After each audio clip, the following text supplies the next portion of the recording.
So this is an SMR9 card. So this is how the faceplate of an SMR9 card looks.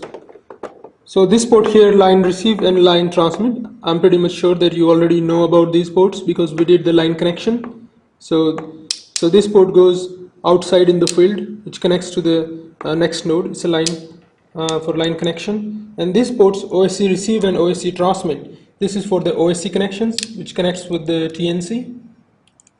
And these two ports, Express 1-4. So this is the first MPO port, which you have seen on the CTC also.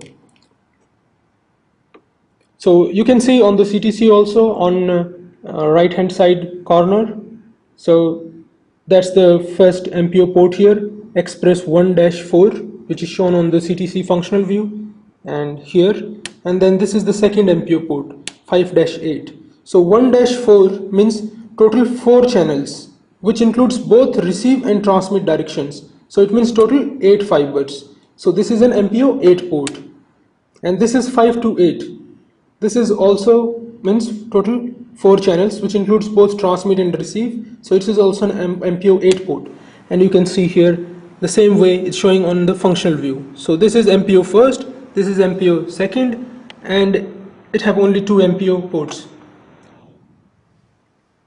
And now these ports is express receive and express transmit.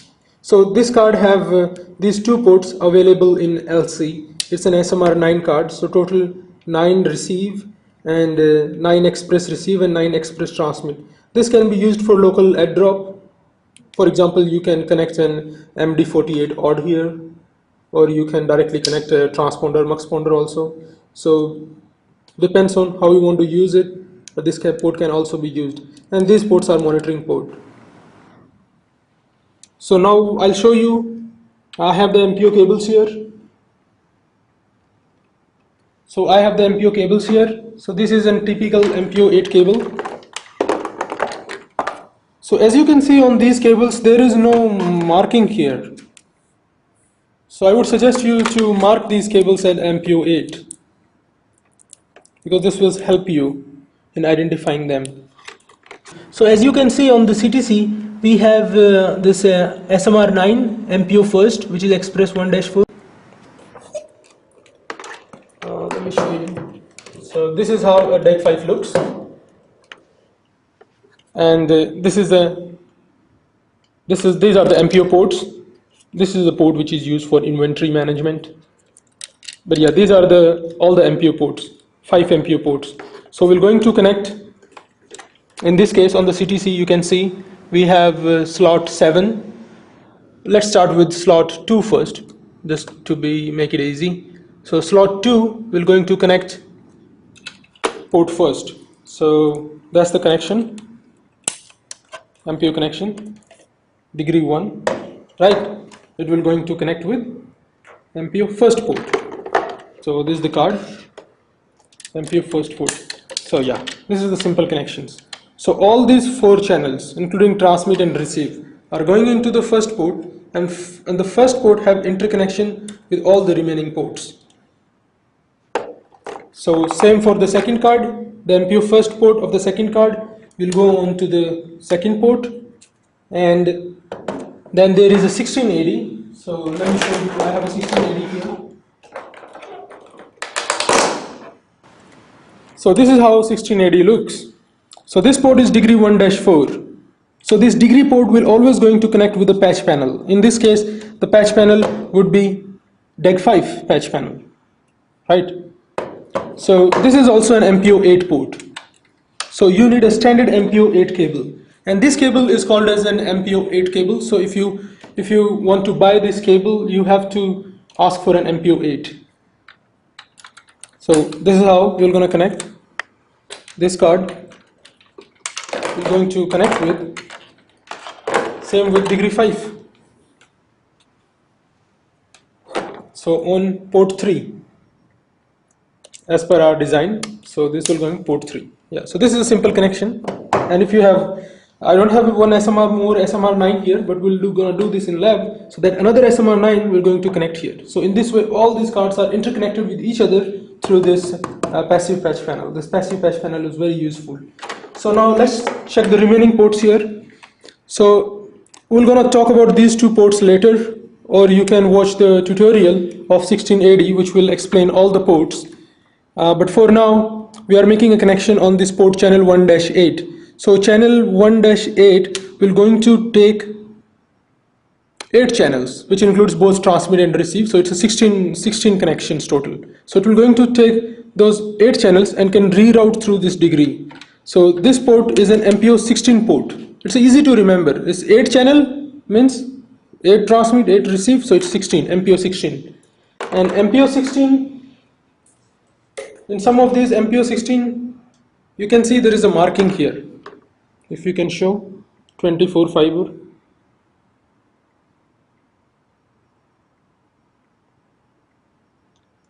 Yeah, I'm sorry if you cannot read it, but yeah, it is written as 24 fiber. So this cable is called as an MPO 24. This is the standard name, and the remaining ports are unused and only 16 are used. So you can either call it MPO 16 or MPO 24, it's the same thing. So I'm gonna connect like this, and we're going to connect with an MFMPO 16LC. So MFMPO 16LC is a very simple device. It has an MPO port, it's a 16 MPO port. It takes this 16, so this MPO, it actually having 16 fibers combined. So it have these 16 fibers, 16 connections. So it takes them and then splits them in all 16. So you can see first port have transmit receive both, second port, then these are the loop backs. But you can see all the ports. So this is how the connection would be.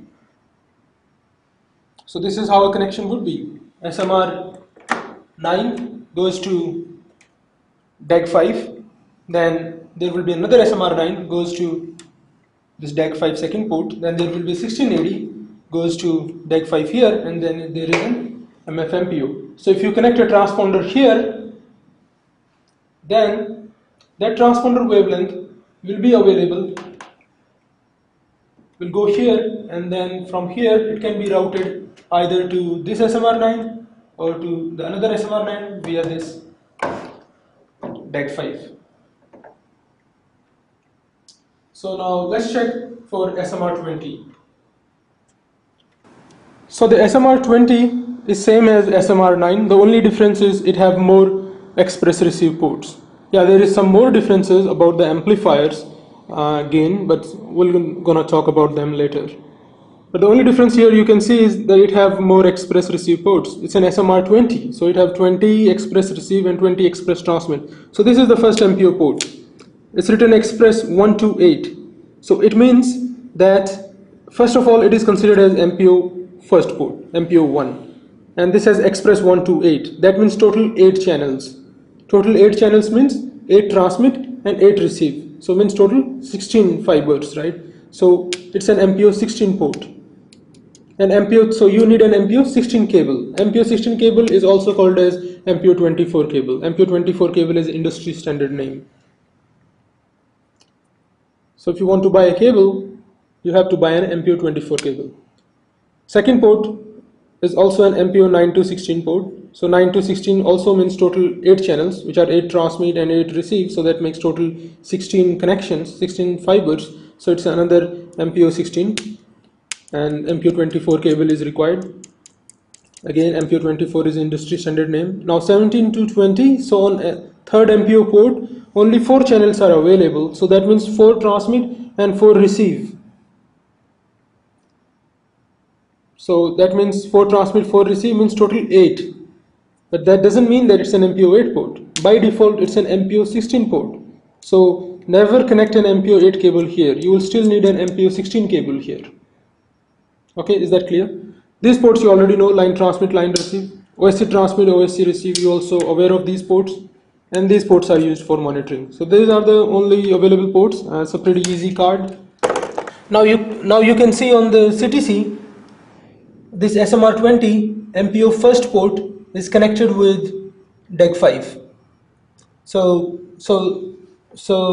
what type of cable will be required here? Because DEG 5, you know, it's an MPO 8 port, and this is DEG 5. So these all are MPO 8 ports we already discussed, and this is an SMR 9. This is an MPO 16 port. So you need a splitter cable. So the cable which will be required for this is, it will be a cable like this. So one end is MPO 16 and another end is to MPO 8. So you want to connect MPO 16 here like this. I'm sorry, here like this. So this is an MPO 16 port. And now, if you remember, we created an internal patch code. We selected splitter port 1. So while doing the connections, you have to make sure. Most of the time, these cables are marked with 1 and 2. And this is very important. So we created an internal connection with splitter port 1. So you have to connect this splitter cable 1 with the degree. So that will be the right connection, and this will remain unused. So this will remain unused. We can use this later for if we are gonna increase more degrees. So this can still be used. And now the next connection would be 1680. So 1680, you already know about this card. So 1680 will again connect to DEG 5. And 1680 have a degree port 1-4, which is an MPO 8 port. So we're going to connect with degree 5 MPO 3. In MPO 2, we're going to connect one more SMR 20, and we'll check that in lab. And now there is an MPO 16 LC, which we're going to connect with channel port 128 through an MPO 16. So this connection you already aware of.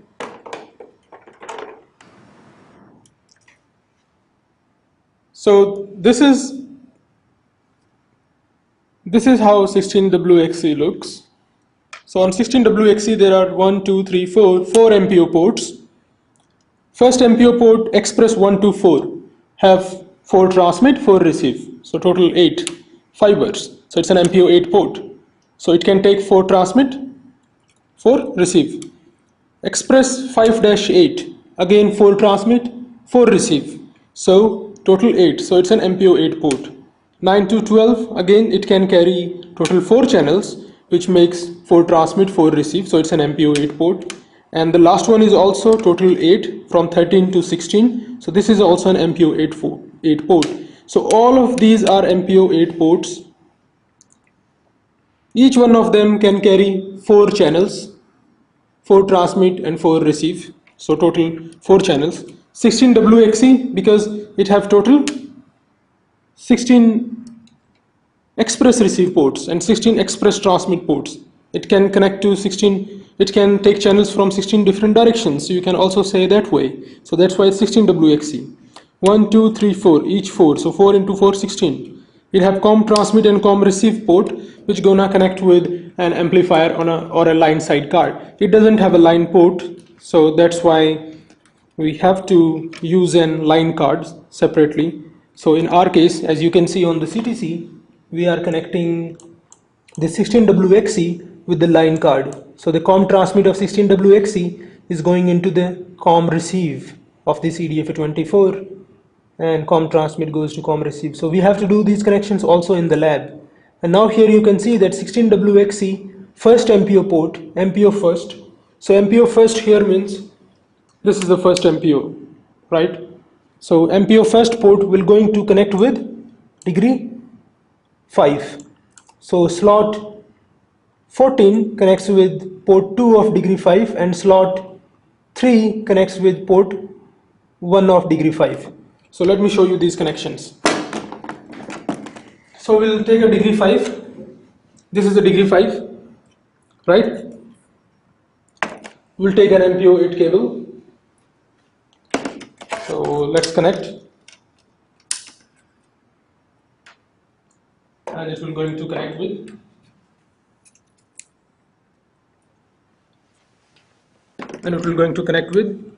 first MPO.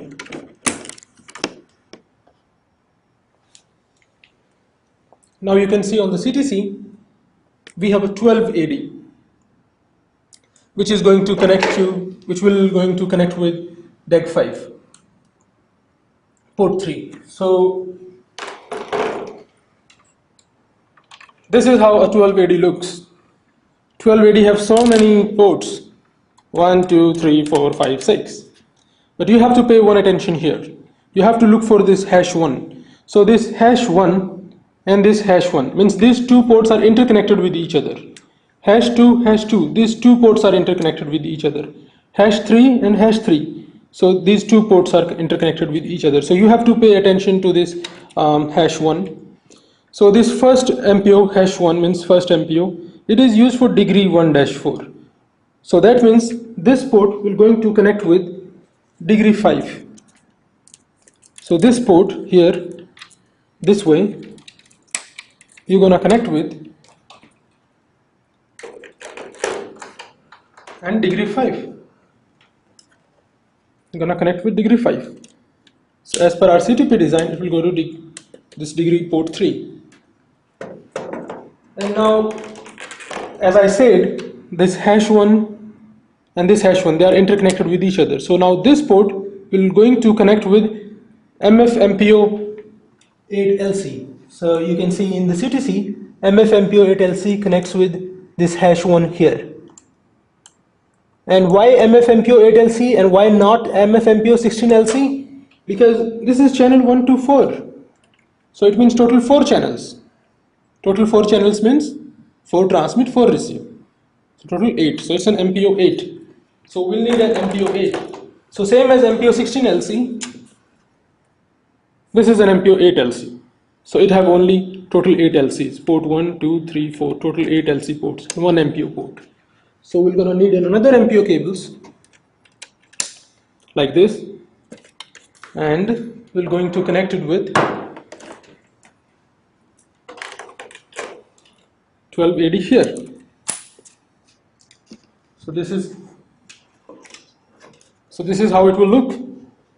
So if you connect a transponder here, so that transponder wavelength will come out from this COM port, will be received here, and from here it will be rerouted to this degree, and from degree it can be rerouted from this 16WXC or some another 16WXC, depends how many of you have connected. So we have talked about all these connections,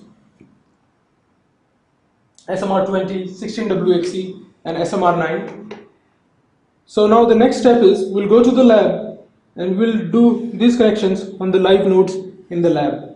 And while doing the connections in the lab, I will again talk about all those ports and connections so that you can fully understand them. And once you understand these connections, your 70% of the work is already done, because the remaining 30% work is from the CTC or from the TL1 or from the direct VX works, I mean the troubleshooting or the provisioning part. But if you have the clear picture of the connections, if you have understanding of those ports, the troubleshooting is very easy and you understand the signal flow also. So thank you for taking part in this. The next part will be the lab work.